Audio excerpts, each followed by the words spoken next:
What up? This Swavay. I just jumped off the porch with dirty friends. I'm around you like the mayor. Too hot, I'ma block out that tent. I keep it blitz out in that Benz. Ugly, you know it can get. Yes, sir. All right, y'all. We got Swavay jumping off the porch with us today. What's up, bro? I'm good, bro. I'm so glad you said my name right just now. I ain't gonna lie, I was nervous as a motherfucker. I was like, I think you're gonna say something else, but you said it right, so I appreciate that. Yes, so sir. many people fuck my name. I can curse on here? Yeah, for So many sure. people fuck my name up every single day. That's like, bro, like, the fact that you said it right, it's hard. Nah, it's Thank all you. respect, bro. Shit, if I wouldn't have known how to say it, I definitely would have asked you beforehand. So nah, facts. man, you know, gotta get it right. Gotta be on point, man. Thank you. Yeah, nah, for sure, bro. Appreciate you pulling up, man, jumping off the course. porch with us, bro. Of course, just like in Atlanta, goddamn staple. Yeah. Yeah. Nah, for sure, man. You peep off the porch here and there? Hell yeah, like one of my good friends in the sound was just on here. Okay, With yeah. all his friends, he was talking about some crazy shit, but that's just him though, he funny, like. Yeah. But it's like an Atlanta staple, like I feel like I grew up on this shit, you know what I'm saying? Yeah. Especially when you told me the story about how y'all got this shit together, it's like, bro, I feel like I always been seeing this shit, and it's like I knew it was some Atlanta shit, so Yeah, nah, it's only for right, sure. you know? And like I said, bro, it started on a real porch.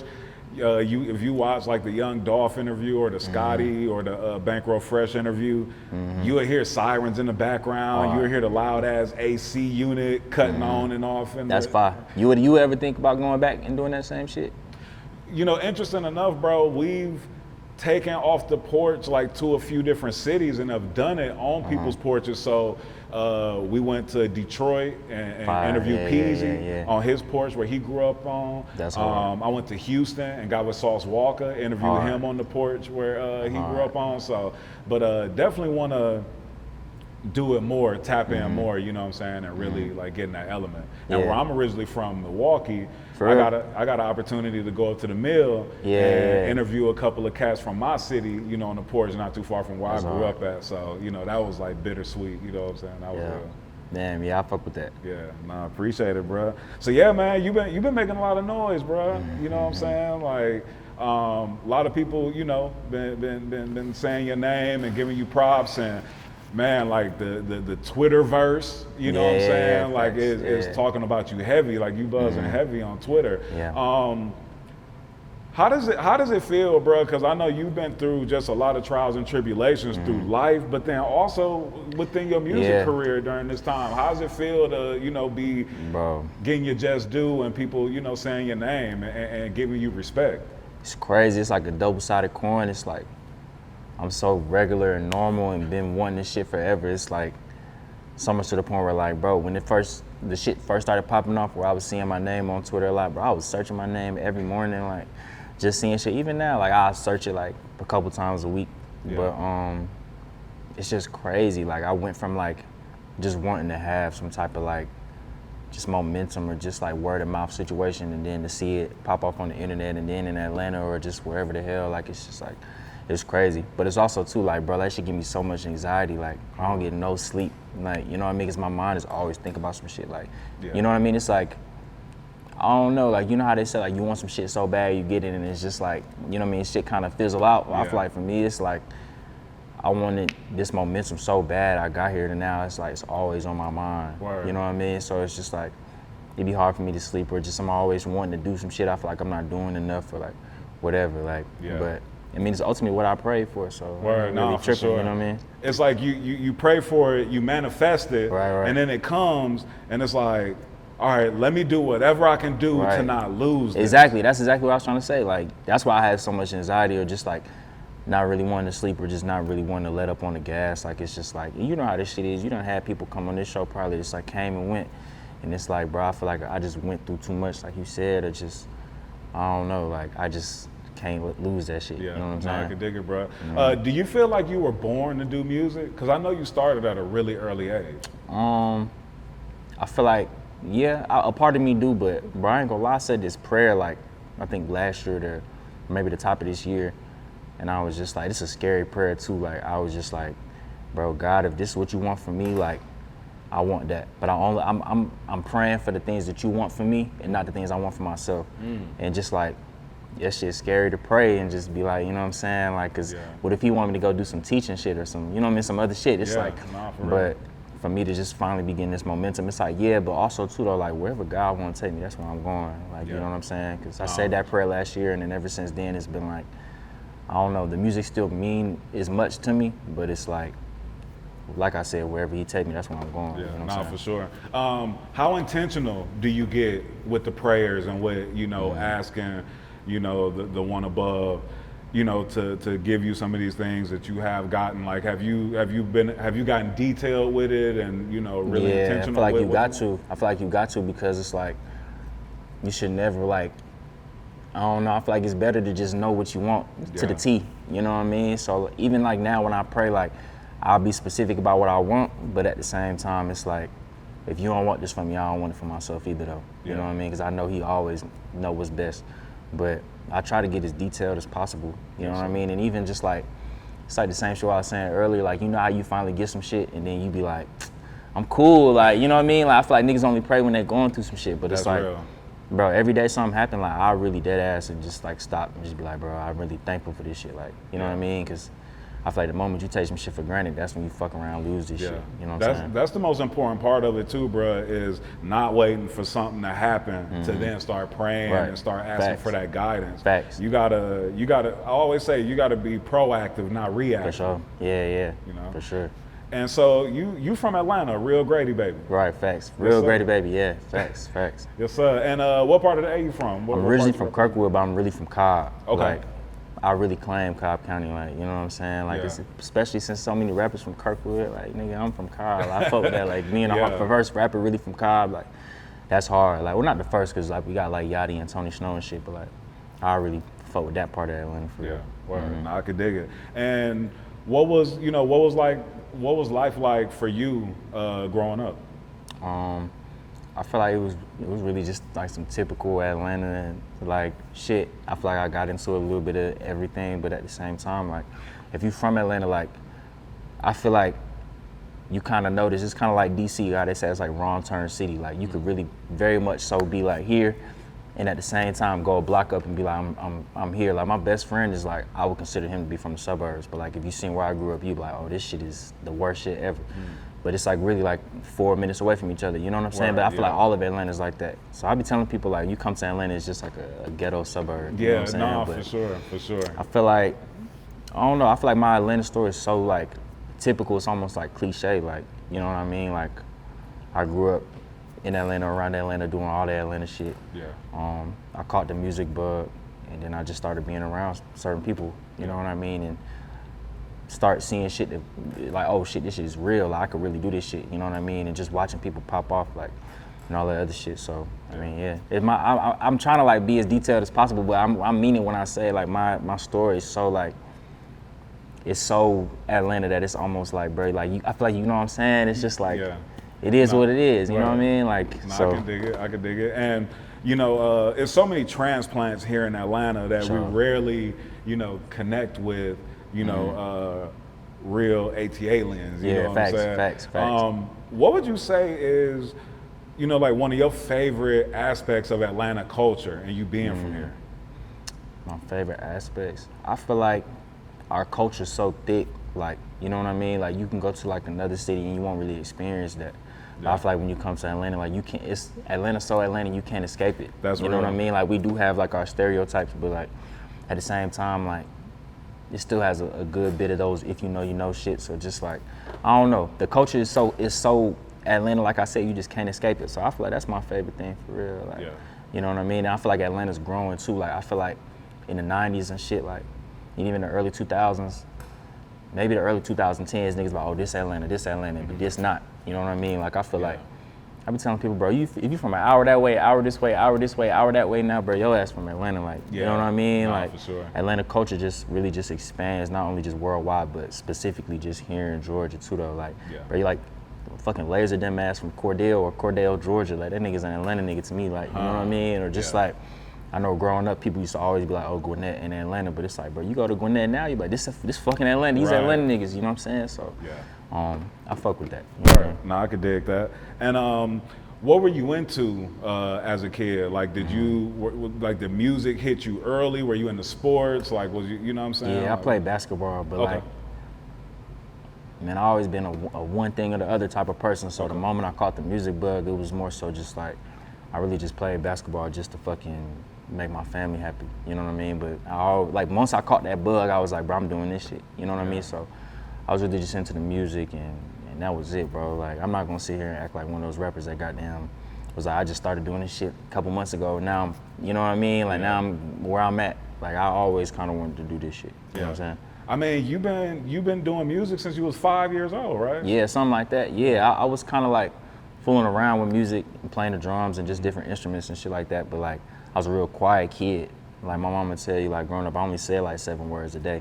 Like, even in my personal life, like, if I don't know you for real, or I really have to get to know you a little bit, like, I'll probably still say like 7 words a day. But like,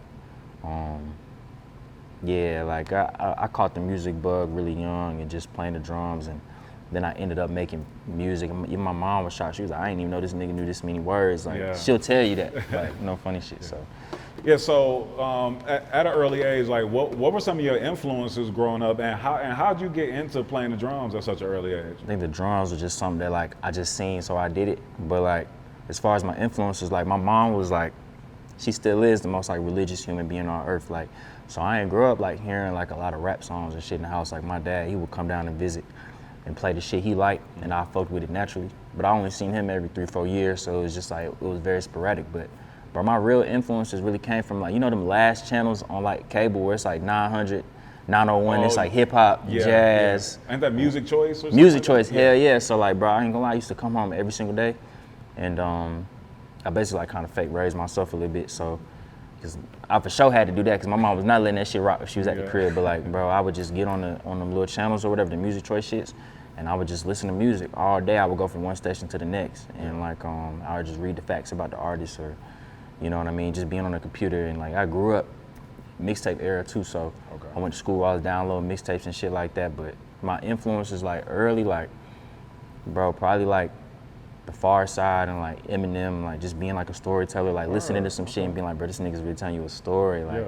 you know what I mean? Far Side, man. Yeah, Far Side was like, yeah, bro, like the first time I feel like one of the first rap songs I ever really like appreciated was like Running Away or Passing Me By. One of those, I can't really remember, but yeah, I say like Far Side, Eminem, and Wayne, and fucking Jay-Z, and just a lot of that shit. My dad was real big on West Coast shit too, so like anything Dr. Dre. My real name Andres, I'm named after Dr. Dre. Oh, word. So I feel like I naturally caught that bug too, so just a lot of like G-Funk shit and just all that shit too, you know? Yeah. And you say that you started making beats as well? Yeah. I started making beats first, because like I said, I was real quiet. Like, I ain't really got down, say too many words and shit, like, you know, so the making beats was just almost like a comfort thing. But my mom, she bought me this like game, it's called like Trackspad, where you can make beats on the PSP. It's basically like Fruity Loops on PSP, it's crazy as hell.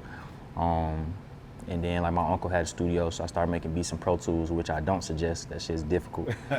And then, yeah, like my friends was hearing my beats, and they was just like, oh, you should rap on these shits, you know what I mean? And I ended up making music on them and shit like that. But yeah, I was making beats first for sure. Word. Do you still produce now? Yeah, the majority of my shit now like is pretty much me, you know what I mean? All right, so I got a question for you, bro. A couple of the producers here at the spot, we was having this debate the other day, but I was talking about how we were debating about, you know, the most important aspect or the most important instrument, you know, when it comes to live performance or even when it comes to production, between the drums and the bass guitar, because you know, I was saying that you could almost go without having drums if you got you know, if you got that bass and you got that dope bass line. Yeah. But it was just an interesting, you know, convo we was having back and forth. I would be interested. I mean, to know me what you personally, think. like how I produce, I have to start off with the music. Like, I feel like the music is the most important thing, like the melody. Like, I would say bass is still kind of percussion, but like, I don't know, it is a lot of producers that start off with their drums first, but I feel like that's kind of like throwing on your shoes before, you know, like before the fit, you know what I'm saying? So it's just like, for me personally, like, I say the music. Like, even with a lot of my shit now, like, I'll really just write on like the music first with the metronome on, and then add the drums later, because I feel like drums is genre and genre is direction. Like, genre tell you where you're going.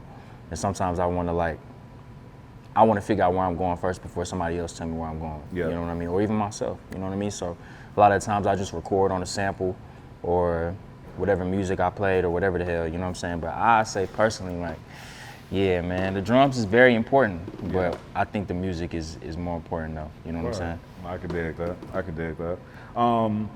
At what point did you transition from producing to actually rapping? Like, when did you know that your voice, you know, was something that was, no pun intended, but instrumental? Yeah.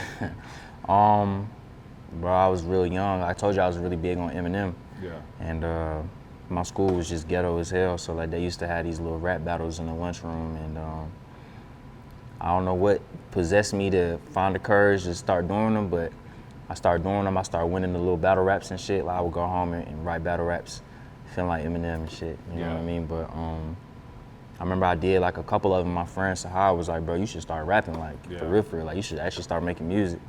And I was like, I ain't really like, you know what I mean? But after some convincing, like I was able to really like, you know, get into it. But I was really young then. I was probably like, shit, like middle school. Right. But like I said, I would have never even thought about that if it wasn't like, you know, for my influences and shit like that. And just really specifically Eminem, just watching 8 Mile and just battle rap shit, you know what I mean? Yeah. But I knew then though that like that shit only go but so far. Like most battle rappers, like no point, like no shade, niggas just can't make no songs. So it's like, you know, I always knew the bigger goal was to make songs. So like after some convincing, I was like, bro, I'ma really just make songs and stop trying to diss niggas in songs. Word, but you started out as a battle rapper, like you was battling, going in. Yeah, nah, that's what's up, man. Almita son. Can you speak on you know, the importance of Miss Almita and like what she's, you know, meant to your life, and just how much, you know, I've heard you already talking about how, you know, she was supportive of you doing music and you know, pushing you in that direction. I mean, backbone, you know what I'm saying? For lack of better words, but I think with that project too, like it was more so just like, you know, I kind of think about it now too, like it was kind of premature to do, but like, I feel like I just wanted people to be like, I wanted people to walk away from something and be like, damn, I know that nigga. Like my favorite thing to say is like, bro, like when I was young, like, I would get on the phone and be like, man, J. Cole would never do no shit like this, or Drake would never do no, I never met these niggas, but it's like, you talk about them in a way that's just like, you damn near feel like you know them, like, you know what I mean? Or it leaves that space for you to be disappointed or just to feel something, you know what I'm saying? So like, for me, I wanted to do that, and I feel like it's nothing better, like, as a description of yourself, like, other than like, whatever your mama's name, that's who you is, you know what I mean? You, Teresa's son, or Almita's son, or whoever the hell, like, that's who you was first, you know what I mean? So it was really just more so me telling my story, just being like, from when I was a Grady baby to goddamn, you know, I really started catching my first little bit of rap shit, you know what I'm saying? So that's where that whole shit came from, but of course, like, if your mama not your backbone, regardless if she was in your life or not, like your ass is just silly and stupid, like, you know. Nah, for sure. And you had James Blake on that project. Yeah. Man, I mean, first of all, like, how do you get art, you know, this early in your career too, right. You know? How do you connect with a guy like James Blake and then even get him to be on a track with you? Man, bro, I really only like working with my friends. So like, we was already kind of friends. I remember I went to the studio and I seen him and he knew who I was. I obviously knew who he was, and he was really early on that, you know, like you said. But it wasn't nothing. It was just to be like, yo, bro, I really want you to do this. And he was in Atlanta, so I had him pull up to the studio and he did that shit. And I was just like, man, I really got James Blake on my project. Like, you know what I mean? But James really just my friend, man. Like, it's, you know, I don't know, like in this industry, it's like, you know, you can hit up whoever the hell for a feature and this, that, and the third, but like, I don't really feel like, I don't really like doing that as much, because it's like, it's better when it's your homeboy, like it's your homegirl or some shit, and it's like, because it just feel more like, it feel more special, you know what I mean? Or unless I really look up to somebody, like, you know what I'm saying, then that's something, that it feels just as special. But when you're working with your friend, it's like, bro, nah, this is my boy, you know what I'm saying? Like, it just so happened to be James Blake, you know? And why did you have him on the intro, you know, to bring the album in? I mean, shamelessly, I feel like I wanted him on the project. I just didn't know what else he would sound fire on. Like, I feel like the album was just so hard hitting, just kind of just very Atlanta inspired. And like, soon as I had that little intro, I was like, oh, James, this a layup, you know what I'm saying? So he did it, and he bodied that shit in like 10 minutes, so. Word. Yeah. Nah, that's what's up, man. And you got really personal on that project, as well as you put out a documentary. Also, you know, sharing different aspects of your life. In that doc, you said that you found out in the 2nd grade that you were adopted. How did that make you feel, you know, finding that out and the way that you found it out? The way I kind of found out at the time, like my mom, she was just going through a lot, so I didn't find out in the best way. Like I remember just being like inquisitive as a kid, just looking around the house, you know what I'm saying? And I seen like a birth certificate, and I was like, who the fuck is this? Like, and I came home, or my mom came home, and I was like, yo, Mom, by the way, who is this? And she was like, that's you adopted. Like, you know what I mean? It was kind of like cut and dry. And I think growing up, it wasn't that I wasn't allowed to ask about it, it just kind of felt that way. Like, you know what I'm saying? Like, we all got those things in our family or just in our lives where it's like, you know, you don't really talk about it just because you maybe feel like you're not even really allowed to even entertain that space. So I really didn't feel no way about it, but I think subconsciously it definitely left a lot of like just room to just kind of have self-doubt or just like not really feel like I belong to something, you know what I mean? And even with my music, it's kind of similar still. It's just like, brother, I'm very much so like, I could be here, you know, I kind of got a whole bunch of shit going on, so it's just like, I think for me, it just left like a foundational like error, but like me just knowing who I am, I kind of just am defining it as I go, you know what I'm saying? But I say more so that, you know? I can dig that. And how did you find the, you know, like the forgiveness within yourself or in your heart? I saw also on the doc where you met your biological mother, and you seemed to, you know, embrace her with a lot of love and, you know, not have resentment. Yeah, I think for me, like, it was just understanding, like, bro, I told you, the way I grew up, I kind of like raised myself, and you kind of just realize real early, like, people just people, you know what I mean? Like, my mom is really just her niggas girl, you know what I'm saying? Right, so it's just like, you know, it's just regular everyday people, and regular everyday people have regular everyday shit that they got going on. And my biological mom, she was 13 when she had me, and my dad was 14, and wasn't even no question if she was gonna give me up, you know what I'm saying? Like, cause she could've went the whole other way with that shit, but it wasn't even a thing where I needed to forgive her. It was just more so like, I think it was emotional for me because it was like, okay, this is like the beginning of having some type of foundation. You know what I'm saying? So it wasn't ever no situation where I had to forgive her, but yeah, it was just crazy because, you know, when you looking at somebody you never met before, but they like by nature they so much like you, but I don't have no nurture from them. It's just like it was just crazy to me. Yeah, you know what I'm saying? Word. Do you feel like when you met her, when you connected with her, that like a part of you was like more complete, or like you even? Yeah, cause it's like, bro, like we look alike. You know what I mean? Like I always wondered that type of shit. You know, or even her just showing me pictures of my dad, or you know what I mean, shit like that. It was just like, okay, like this is it. I definitely feel some type of like I said, I'm like whole in this emptiness. You know what I'm saying? That you sometimes you don't even recognize it's there. Like I said earlier, like I ain't really like feel no way about that shit after I found out. You know what I mean? 'Cause my mom always been my mom. Yeah. But it was just like, you know, you get older and you start to realize, okay, maybe this is because of this, that, and the third. So it wasn't no forgiveness shit. It was just more so just me being like, okay, this is where shit come from. Like by nature, we are exactly the same. And she only 13 years older than me. So when I first met her, she didn't answer the first 2 times. She was playing 2K. You know what I'm saying? So, you know. Hey, your moms get busy on 2K? She whooped my ass in 2K. I swear to God, I'm not making this shit up. When we first met, she beat me. And I'm like, at that time I was real big on 2K. So like, you know, to go to her house and then play her in 2K, like, it was crazy. I think I bought her Xbox, like, because she an Xbox girl, so it was just like, you know what I'm saying, like, you won, I guess I gotta get you this Xbox. And I talk a lot of shit too, so, you know, she was talking shit, you know what I mean? It was just like I said, like, she didn't nurture me, but by nature we exactly the same. Like, even my biological brother, like, when I first met him, like, it's shit you can't even explain. Like, us having the same face tattoo in the same place, I never seen him, he never seen me. It's just like, that's just crazy to me, you know what I'm saying? So Word. No, that's ill, man. I met my pops like a few years ago.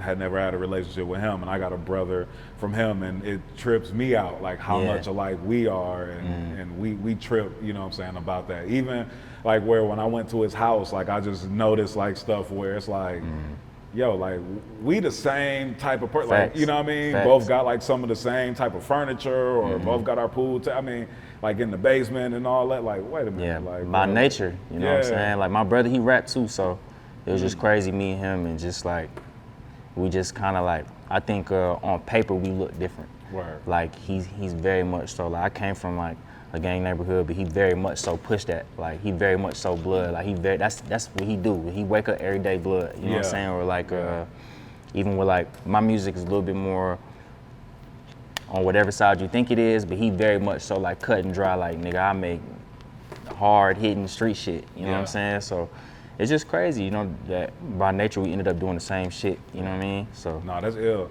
And I think that one of the, you know, biggest parts of growth as, you know, us as men and also for women is us being able to look at our parents the way that you described it. Facts. Them being people, them being humans Facts. that at a certain point in time dealt with some of the same struggles and same issues that we currently deal with. A lot of times we look at our parents, aunts, aunties, you know, as like these superheroes, Facts. as these, Facts. we almost try to make them out to be perfect when they aren't, and they aren't trying to be. Facts. And I think that, you know, one of the biggest parts of growth is being able to see them for who they are and respect their flaws and all, you know what I mean? Facts, So, I agree. So for you to see that and have that understanding at such a young age, bro, like that's major. Oh, you know? thank you, bro. Yeah, nah, for sure. Now, I remember I first heard about you because you were signed to Metro Boomin at a point in time. Now, as your career is building, you know, from you first starting and you're building and you're doing your thing, when you sign with somebody like Metro, did you like almost think like, all right, like I'm there, like all right, I'm. Yeah, I think it was like you said, like, you know, some people look at their parents like superheroes. You know, I feel like everybody to that stature that I was influenced by was a superhero. So like, to me, like, for one, me, Metro Boomin, it felt like that. It was like, bro, this nigga real deal superhero. But also too, it was like confirmation, like, damn, like it's somebody that has that statue to him that actually thinks that like I'm gonna be something. You know what I mean? Even if they don't think that I'm gonna be what I feel like I'm gonna be, this nigga feels enough to be like, okay, this is gonna be my artist that I signed. So it was just like, bro, like, cause you know you have those feelings where you like, I feel special, but you don't know. Like I feel special, but shit, everybody around me, we all in the same shit. So for me, it was just, it was more so that like, I really couldn't even believe it. And even to this day, it's like, bro, like, I still credit my whole anything, wherever I go in the future is like because of Metro. Like if he would have never found me, I wouldn't have goddamn maybe even been here, you know what I'm saying? So it's just like a blessing. And it's Metro fucking booming, like, you know what I'm saying? Like that nigga the greatest producer in trap music of all time. So it's like, bro, for sure. you know, so it was just crazy to me. Now, being signed to Boominati, was there a lot of pressure for you at that time? Like, did you feel a lot of pressure on yourself, you know, to gain a certain level of success, or? Yeah, I think I felt that pressure. Like I definitely just wanted to, honestly, bro, like I looked at Metro Boomin like a big brother, father figure. You know what I'm saying? So like to me, it was just nothing like, to me, that was like, other than like, bro, I just want to make bro proud. Like even to this day, like, you know, we don't really keep in touch as much, but it's like, bro, like, I hope wherever he at, he's seeing this shit and he like, okay, like, you know what I mean? Or just even, it's like doing ahead now, like, okay, like, I was right, you know what I'm saying? So for me, I think I put that pressure on myself, but I feel like I might have unintentionally put pressure on him too, like, you know what I mean? Like, it wasn't one of those situations. I didn't know shit about nothing, like, when I came into that situation. Like, I just thought that, you know what I'm saying, you signed your deal, like, I'm finna be with this nigga every day, just that, or just like little certain shit, but it was just like, bro, it just didn't, I don't think it really went how me and him thought it might've, you know what I'm saying? But like I said, bro, like I thank Metro for everything. Yeah. Like I don't even, it's never been nothing bad that came out of my mouth about Metro. It's just more so just like, I hope that like, you know, I'm making him proud and he see it, and you know what I'm saying? Because I still hold him in them same regards. Like I still look at him like a big bro or like a father figure even, so, you know. I can dig that. And you dropped your project, Pure Infinity, dropped that mixtape that year. What was that experience like creating that project? Because before then, you know, you're on your own, like making your beats, you know, doing your rhymes, like, you know, putting everything together.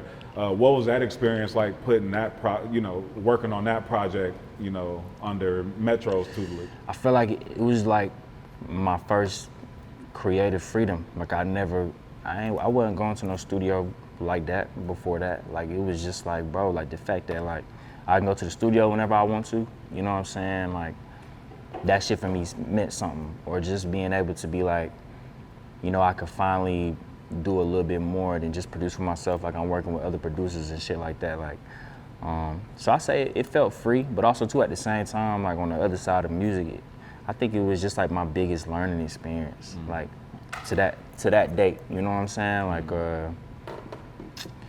I don't know. Like I just felt free, and I would even like that. I still put that shit out independently. So it was just like, you know, trying to figure out, you know, how to maneuver between being signed, but I'm still moving like an independent artist and put my own money up and being like, well, fuck it. Like, if nothing come of this shit, like, fuck it, it is what it is. Or even being signed and being like, I ain't know if they're gonna take that shit down or nothing. You know what I'm saying? But it was just like, I felt free, like, you know what I mean? So I think that was my first time feeling that way, like, you know what I mean? Word. And did you and Metro ever collab on any beats, or did you guys ever, you know, work on the production side together? He did 2 a.m. on there. Okay. And that's still like my biggest song. Yeah.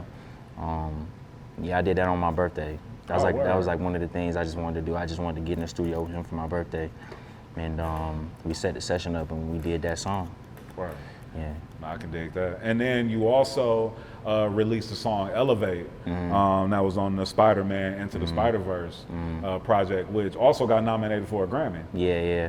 Can you speak on that? I mean, cause man, that was just like some shit that they called my phone about that shit. They was just like, bro, you want to do this song for Spider-Man? I was like, shit, fuck it. Like, they sent me the song. I did the song in like 20 minutes, and I just sent it back. That's why I try to do that. Like, if you send me a song, I'm gonna try to just send it back within the next same day at least. You know what I mean? But bro, it was that simple. Like, they just sent me the song, and then it shit would just end up with doing what it was doing. And even with the Grammy nomination, like, that shit was definitely just like one of those things. It's like confirmation, like I said, where it's just like, okay, this shit really possible. Like, I really could do it, even though it's like it's on this level of like confirmation where it's like, it is my song, but it ain't really my song. It's on another nigga album. It's like, okay, well, I can still goddamn get there though. You know what I mean? Like, and I'm just a nigga from around the way, so. I mean, bro, it's stepping stones. Yeah, I mean, for look, sure. I should have shown you the proper respect when I first introduced you and said Grammy nominated. You feel me? Because I mean, that's huge, bro. You know what I'm saying? Like, that's not just something regular. You know? Yeah, nah, it ain't. I don't downplay. I'm not even downplaying it at all. It's just more so like I said, like, it was just a confirmation thing for me at the time. So okay, if I can goddamn get in the room, I could really get in the room and show what I could really do. Yeah. You know what I'm saying? So. Right.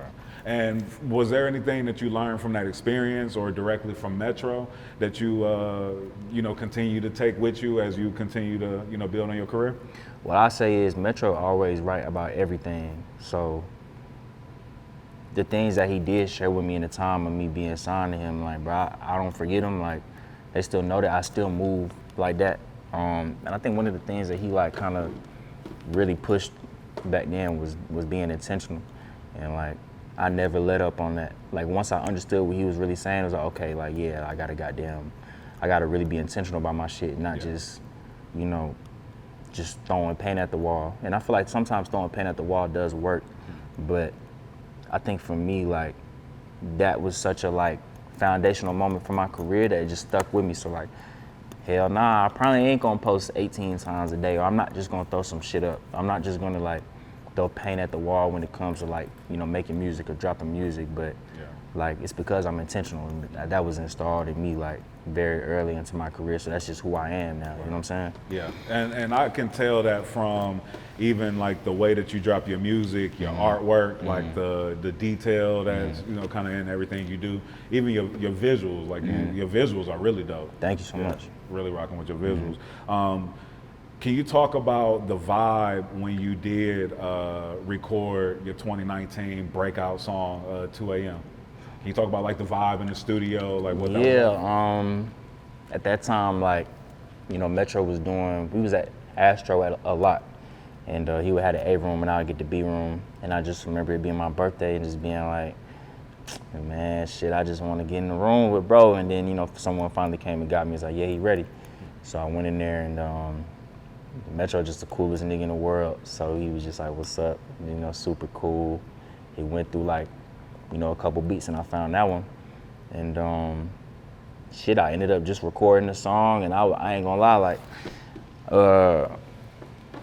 my friends was not fucking with it. Like, they was just like, bro, I don't really feel like this song that fire, but I was like, nigga, I don't give a fuck. Like, this me and Metro, I'm putting this shit out, and I don't know, it was just one of those few times, I think, especially that early, where like I made some shit and I knew like even if nobody believe in this shit, I really believe in this song. And that shit, like, that shit carries on with me to this day too. Like, I don't really be giving a damn. Like, you know what I'm saying? My manager, Drew, like, this nigga, bro, I feel like all the songs that I be like, this the one, he be like, hell nah. And then that shit go on to have some life of its own. So I just always stuck with that. And that was just one of those moments, you know what I'm saying? Word, I could dig that.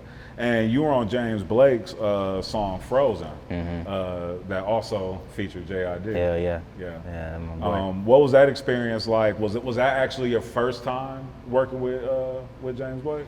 Nah, we had already been working by then, and I was so much to the point where, like, I remember he sent me the song with JID on it, and I was like, shit, boy, I ain't gonna lie, you should probably try to add another verse on this motherfucker, or like get JID to do something else on that motherfucker, and he was just like, yeah, for sure. Then he spent back maybe like a month later, was like, hey bro, you think you can put some on that shit? And it was one of them situations where, like I said, bro, 20 minutes, same day, nigga. I said, hell yeah. But I think I didn't even really respond. I just sent him the song back with the vocals. So, and that was just fire for me too, because that was my first time working with JID too. Wow. So it was like, bro, like, hell yeah, I'm finna do this shit. Like, bro, it's fucking JID, nigga. Yeah, I'm doing that shit. For sure. Bro is definitely a legend in his own right. And still growing and building into, the legend that he's gonna be.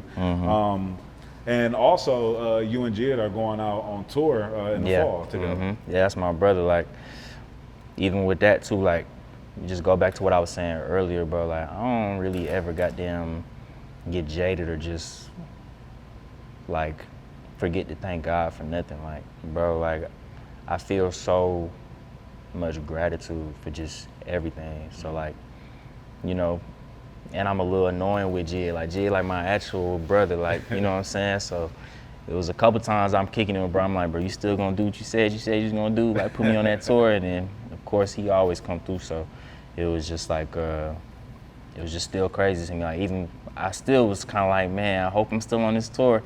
Then the flyer came out, so yeah, hell yeah, it's hard. And I look up to bro, and I fuck with bro heavy. Like, you know what I'm saying? So it was just like to be able to be on tour with him, and I don't give a fuck how it sound. Like, I kind of hold bro in that same regard too, where it's like, bro, I just want to make him proud too, so it don't make it look like, he went bad on his investment. You know what I'm saying? So yeah. Word, and I can dig that.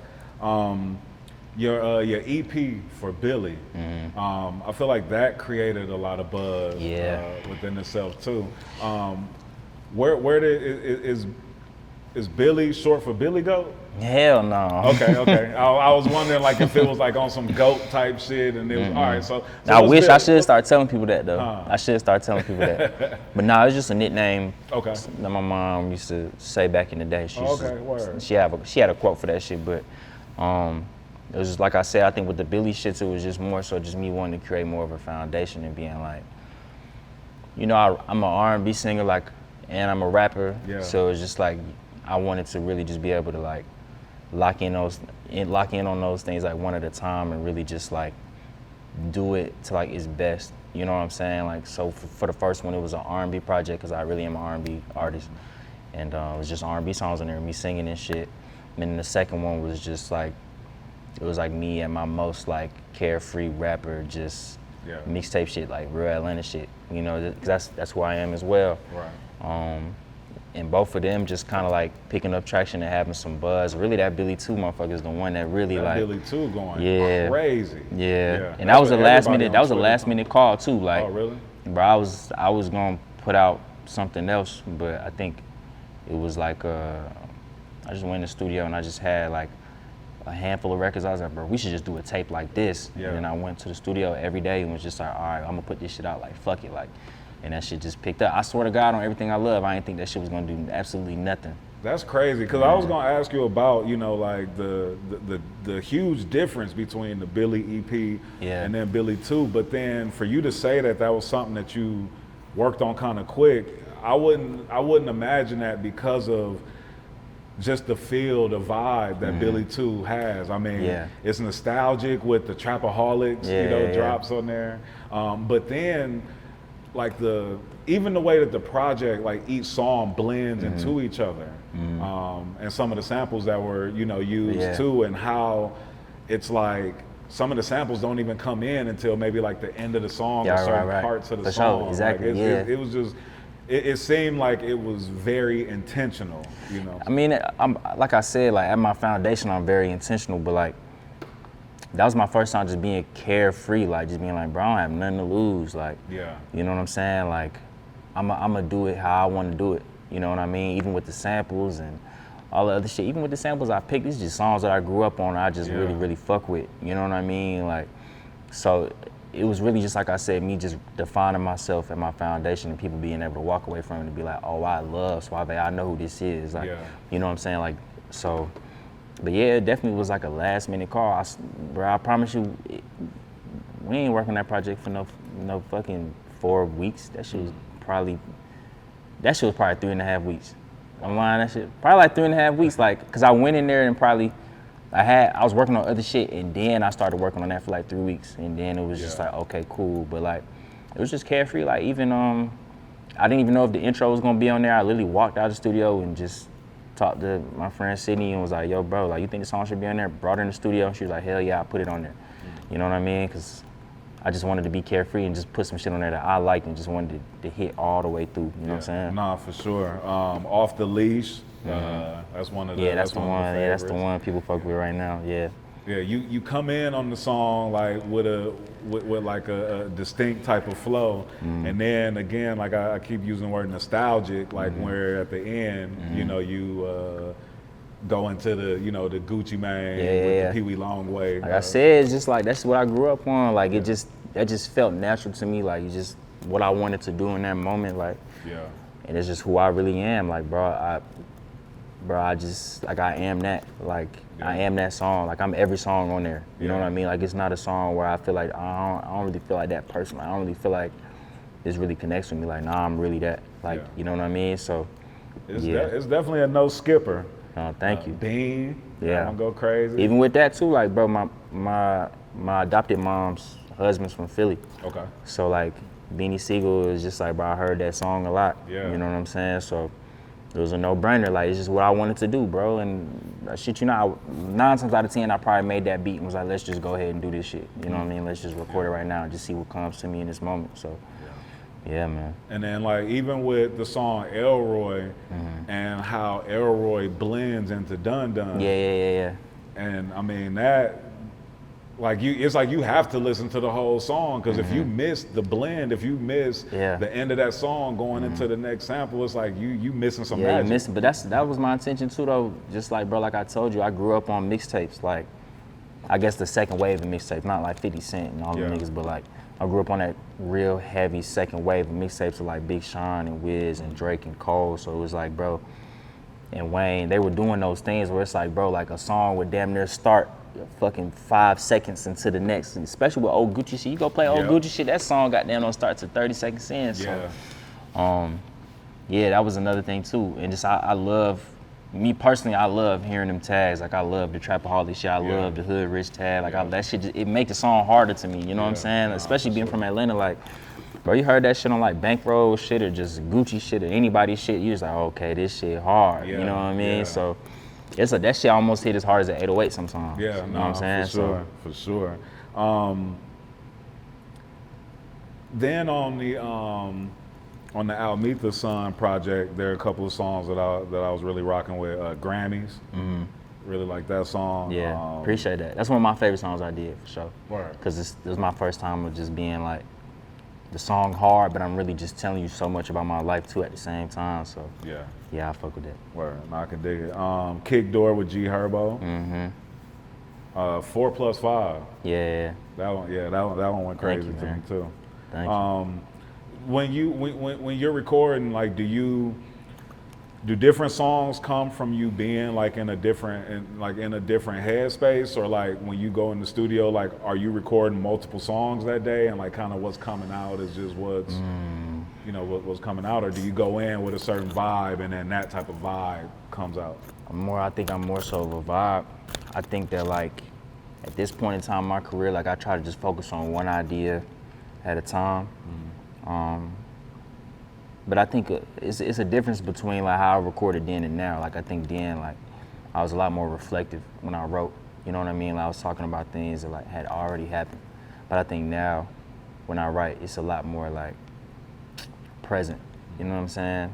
So much to the point where it could be uncomfortable for me. You know what I mean? So yeah, I think now it's just more so like how am I feeling? Like what am I actually working on? Like, you know, with the Billy 2 shit, like I wasn't working on no personable shit. I wasn't working on like, you know, anything that had too much crazy depth to it. It was just like, nah, I'm in this bag, let's go, let's do that. You know what I mean? So I really, it's a vibe thing for me right now in this moment, Word. No, I can dig that. What would you say is one of the biggest life lessons that you learned? Take that risk, bro.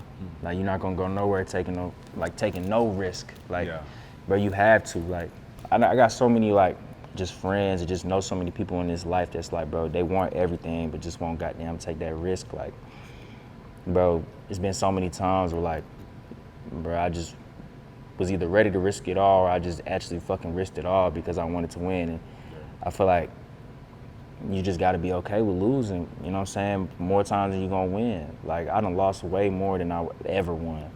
Like, I'm in the overdraft of winning forever, you know what I mean? But it's just like, bro, when you want some shit that bad, like, you willing to lose, you know what I mean? Like, you really willing to go out to war every day and goddamn risk it all. And I feel like, bro, it's just like, if you ain't willing to do that, you don't got it to me.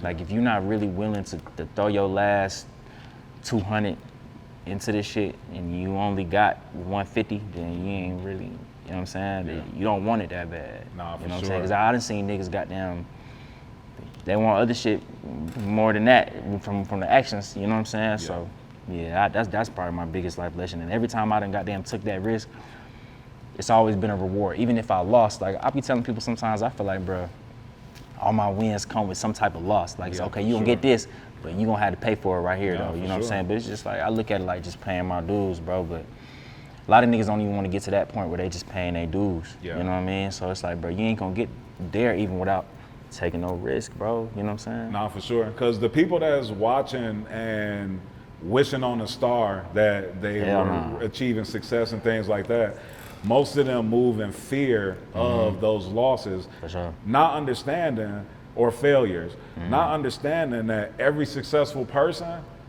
has stories about so many failures, so many ideas that they've had that maybe didn't hit. You know, I saw something where you spoke about falling into a depression when you dropped your Traplana project and like it just didn't receive the type of success that you thought that it should receive. Right. But people wouldn't know that, you know what I mean? Like the people who have that fear, you know, to actually try something and stay consistent with it, they don't understand that. But us people who have taken those chances, we understand it's like a failure or a loss. It's like, all right, cool, push that to the side, but I'm gonna keep going, I'm gonna keep going. Man, bro, listen, bro, I could write a book on losses. And every time a nigga thought I was winning, it was some some real losing going on at the same time. Like, bro, it's, I don't know. It just, you can't do nothing without taking no risk, bro. Yeah, like, for and sure. I tell all the rappers that, or just anybody doing any type of thing that they chasing, like,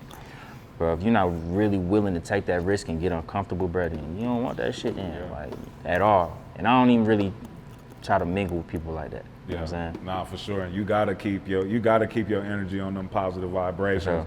Keep those people, like I said, that's wishing on a star but not willing to put in that Yeah. work. You just gotta kind of keep them. And to your point too, bro, like, I ain't even gonna lie, I'm not even gonna sit here and act like I'm always that goddamn positive, because I'm not. Like, it's more days I done wanted to goddamn quit than to goddamn keep going. Yeah. But it's just like, bro, like, still, I'm gonna take that risk though tomorrow, and then probably the day after that, and the day after that, and the day after that. So, and then I'm telling you, bro, a couple years from now, we'll look back and I'll tell you the shit that I'm losing out on right now. Yeah. You know what I'm saying? Just to get the little wins that I'm gonna have right now. So, Absolutely. you know what I'm saying? But that's what it's about to me. Absolutely. And taking those risks and being willing to do that even has legends like Jermaine Dupri. For sure. You know, saluting you and paying homage to you. And, you know what I mean? Like, how did that come about for you to, you know, work with Jermaine Dupri and make it to that Magic City project with that song, More Than Me? Man, that shit was just crazy. Like, I told you I'd be searching my shit every day. And I'd be having anxiety over that shit. Like, bro, but sometimes, bro, in my day, if I'm really just at the crib not doing nothing, I sit there and refresh my shit until I realize I'm tripping. Like, you know what I mean? So I think one of them days I was just refreshing my shit. I said, nigga, that's Jermaine Dupri that just followed me just now. And like, when some people like that follow you, I ain't gonna lie, bro. I hit them first. I ain't gonna lie, bro. Like, this shit just made my day. Like, I wouldn't even have started rapping. I forgot to say this earlier, but like, bro, my first CD was like some Bow Wow shit. So like, bro, I wouldn't even have rapped or tried to think about music as no kid if it wasn't for fucking Jermaine Dupri. So, man, I hit him on that. He was like, bro, you hard. Like, just stand at third. He said, I got something for you, man. I pulled up on the nigga in the studio, bro. Did that song, bro, and it's like, bro, I fuck with people who scream for you. Like, you know what I'm saying? Like, anybody that's not afraid to, like, scream your name when they get the chance. You know what I'm saying? Like, bro would just randomly be doing an interview. Like, even on the Breakfast Club the other day, he was just like, yeah, bro, I fuck with Swavay. Or even just like, I had a snippet that was kind of going up. Like, and the same day I posted it, he did a video to it. I didn't ask him to do that shit. Like, bro, I ain't even got no goddamn, I don't have nobody to sit there to hit him and be like, yo, can you do this? We'll pay you this, that, and the third. Like, all this shit is real organic. So it's like, I appreciate that type of shit. But it's like, bro, like, for him to be, you know, really yelling and screaming for Swavay so much, like, it's like, bro, I fuck with that. Like, and I fuck with him forever. Like, I literally just thought about texting him today to be like, hey, how you doing? Like, just checking in, you know what I'm saying? Like, but even just having me do the From the Block with him and that being the first one come out, I'm like, bro, this is crazy. Like, you ain't even had to do this. So it's like, and it's you Jermaine Dupri, like, you see what I'm saying? Nigga done been rich since rich. Man, nigga give my money to money. Like, they printing new money for him. So it's like, bro, like, it's just crazy to me, like, to this day. No, for sure. And then JD is such a visionary and it's so dope with it. I mean, for him to put you and Belly Gang Kush, you know, together on a song, which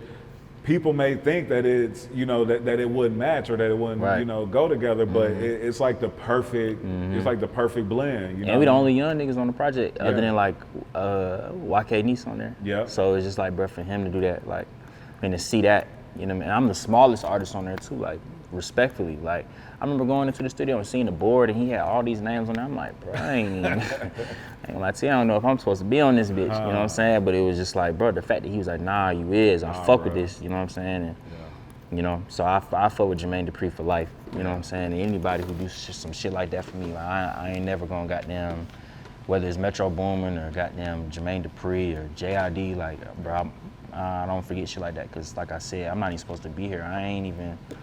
I don't have no connect to the industry or grew up with some type of money or information on how to get somewhere. Like, bro, I was really doing them shows, 5 niggas, and they all 4 of them niggas your friends. So it's like, bro, so for shit like that, like, I'm always thankful, and I'm presently thankful, not like, you know, in the moment where it's like, I'm fucked up right now, damn, God, can I have another one of them type situations, you know what I'm saying? So, Nah, I could dig that. And shout out to AZ from the block. Y'all was out there God, that's on my Old boy. National. Yeah, in God. the middle of the street. Yeah, that was crazy. I ain't Doing gonna lie, y'all performance. I ain't know we was really gonna do that. They just said we was gonna do it in the street. I'm like, oh yeah, for sure. Like, but to be in the middle of the street, that shit was crazy. I hope you dropped like the little BTS or some shit, cause niggas was really stopping their car like, yo, and they was like, keep going, like Swavay, belly gang. But it was JD in the middle of the street too, so they really tripping off, bro. Like, you know what I'm saying? But yeah, that shit was crazy. I ain't gonna lie, that was really some dumb shit he did too, but to be in the middle of fucking old Nat, that was really dumb as hell. Straight But up. I fuck with it though, like hard. You know what I'm saying? Nah, for sure. Gotta make a mark. You know what I'm saying? Yeah. So shit. People. And Belly Gang did that shit in the goddamn. He did that on I think it was like 285 or maybe. Yeah, 20 he or was something. really tripping though. Even when I Yeah. see, bro, I love a video. I'm a music video person. Like, you know, my visuals is, you know, I really care about that type of shit. Bro, my favorite thing about a video is when I look at some shit, I'm like, I don't even know how you did this. Like, logistically or in the edit or whatever the fuck. I'm just like, bro, I don't know how you did this, bro.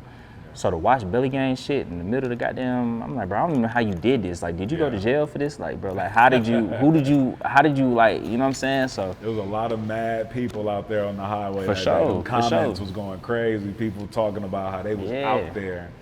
That was genius though. Yeah. I wouldn't have never did no shit like that, bro. Yeah. So that was a genius. Do you direct your visuals? Do you come up with those concepts? Because Yeah. even the way that they're shot, like some of them, like from kind of like a far distant angle, but then it's focused like on something specific, and you know what I mean? Like I just noticed, you know, in a lot of your visuals, like how, I mean, they have. Not that they don't all look alike. They all have a different vibe, but they all, you know, you can tell that. You can like tell it's my shit. Yeah. The It's- attention to detail is there. It's really just me and my dude Connor Fisher. Like, Okay. I do everything with him. I don't have no. We have a production company now, but like, even with that, it's really just me and bro. Like, I shit you not. Like, I'll come up with the idea. I'll call him about it. We'll go shoot it.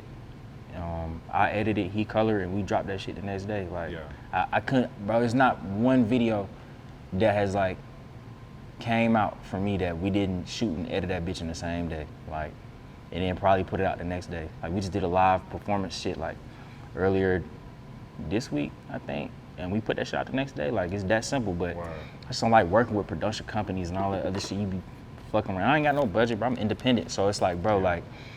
You fucking around, get a whole production company, you looking around, you like, bro, who spent the money on this shit? Like, what do you do? It's a nigga there that just got down, wiped the sweat off of your fucking or some shit. You be like, man, hell nah. And I like working minimal. Like, I like feeling like that. Like, I like knowing it's just me and my boy, and we just gonna pull up and do this shit right quick, and we gonna go back to his crib or my crib, edit. I'm gonna edit this motherfucker, and he gonna throw the color on it, and we gonna put that bitch out. Like, that's my favorite.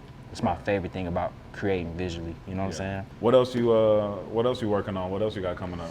That tour, it's like me, JID, Young Nudie, Marco Plus, and then I think after that I'm gonna try to do my own tour, probably at the top of next year, just cause like my boy JID told me, he was like, bro, like, you really gonna build more fans doing it like that, like, even if you lose, you know what I'm saying? So, shit, a year from now, I may spin on you and be like, I ain't gonna lie, boy, I lost, but, you know, I still gotta do them steps. I'm not skipping those steps, so I gotta do that. And then I'm working on Billy 3 right now. Okay. And depending on when this come out, like, the deluxe for Billy 2 will be out, or it's about to come out.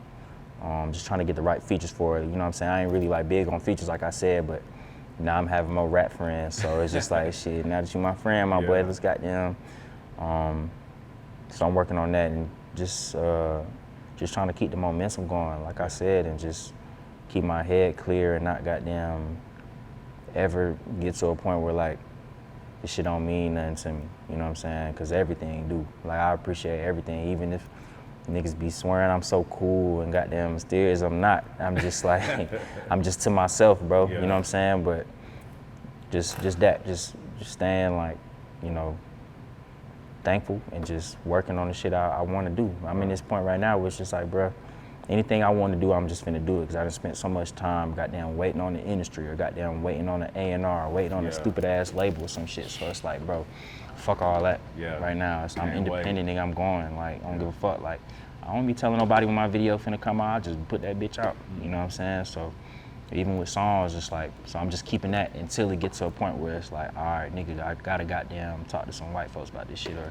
I gotta talk to the label about this shit. So that's what I'm on right now. Word. And you were saying that, you know, you up checking, searching Twitter, searching your name and all of that. How does it make you feel when fans and people that are discovering your music compare you to other artists? Because I heard, and I think it was your song Bishop, where you say, you know what I'm saying, like, don't compare me. So. I mean, honestly too though, I'm gonna keep it a buck. I ain't even really like gonna lie to you. It really depends on who it is. Like, if a nigga compare me to some bullshit, I'm finna be mad. You know what I mean? But like, for the most part, it be the same 3 niggas. You know what I mean? And it's like, it's cool. I'm a new artist, so it's like, bro, I ain't tripping off of goddamn being compared to like, you know, these people, because I feel like you got to be identifiable to somebody at first. Like, you know what I'm saying? I may hear somebody like Non-Vicious today and be like, oh, he kind of remind me of woo woo woo, but like in a couple years from now, I won't even be thinking that. You know what I'm saying? I'll just be like, oh, that's just bro. So with me, like, I understand where I'm at. Like, I understand, like, I'm new to so many people, like, you know what I'm saying, that they gotta compare me to somebody, but I'd rather them be talking and listening than to goddamn be fighting for a couple thousand views or anything. And the fact that I have real fans now, and it's not just like, you know, a couple of my friends or just goddamn, you know, some people, you know what I mean? It's like, okay, I really got fans. Like, people really goddamn give a fuck about what I got going on. So it's like, I ain't tripping off no influences right now. Maybe in a couple years, I'll be like, I'm tired of this shit, but you know I come from a place where it's like, I ain't really trying to sound like nobody. I'm really trying to just do Swavay shit, you know, so.